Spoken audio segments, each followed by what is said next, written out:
मिथिला के बाद अब हम बात करेंगे बिहार के उस भाग की जिसकी सीमाएं बढ़कर अखंड भारत हो गई थी, यानी कि मगध। आज हम मगध की कहानी सुनेंगे। मगध के बारे में एविडेंस दो जगहों से आता है।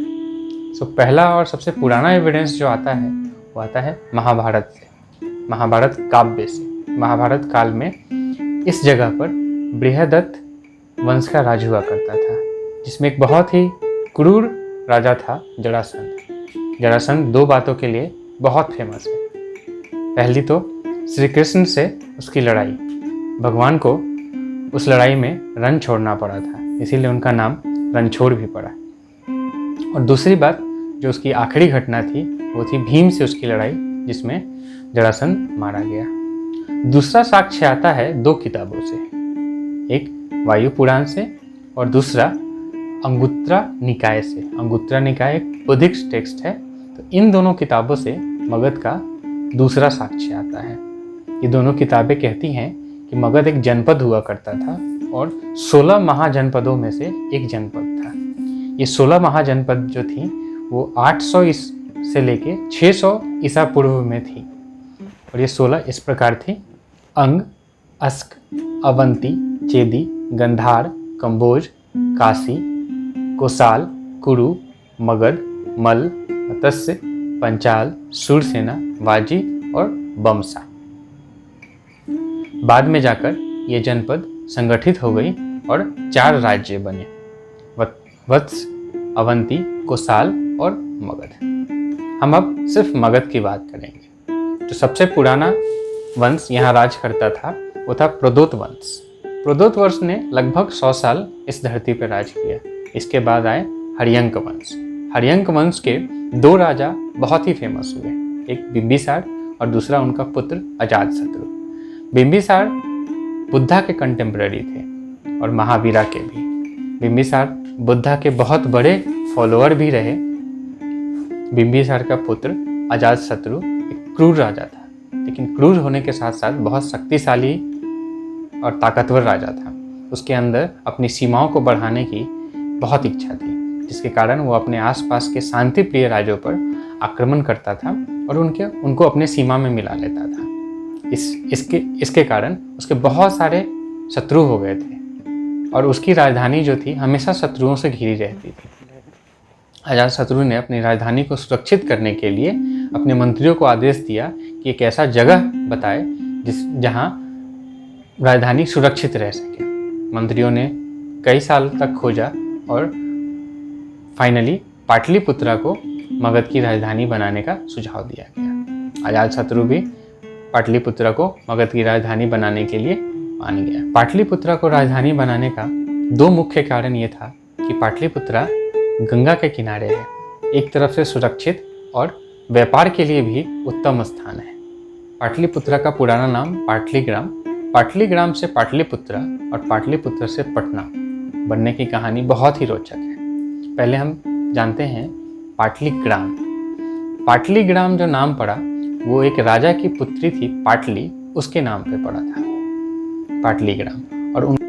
और रानी पाटली का जो पुत्र हुआ, बहुत ही कुशल शासक हुआ, उसके नाम पे उस जगह का नाम पाटलिपुत्र पड़ा।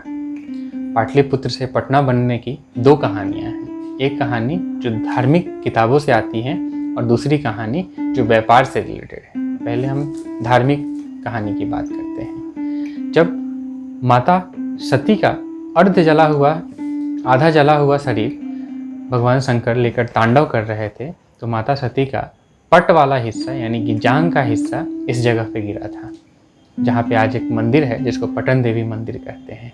इसी से इसका नाम पटना पड़ा। दूसरी कहानी व्यापार की कहानी। पटना जिस जगह पे स्थित है वो वहाँ गंडक नदी गंगा में आके मिलती है।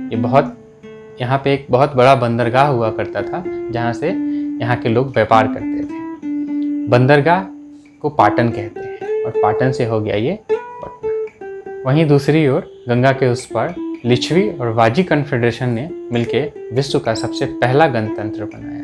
अजातशत्रु ने पाटलिपुत्रा को अपनी राजधानी बनाने के बाद लगभग 40 सालों तक राज किया।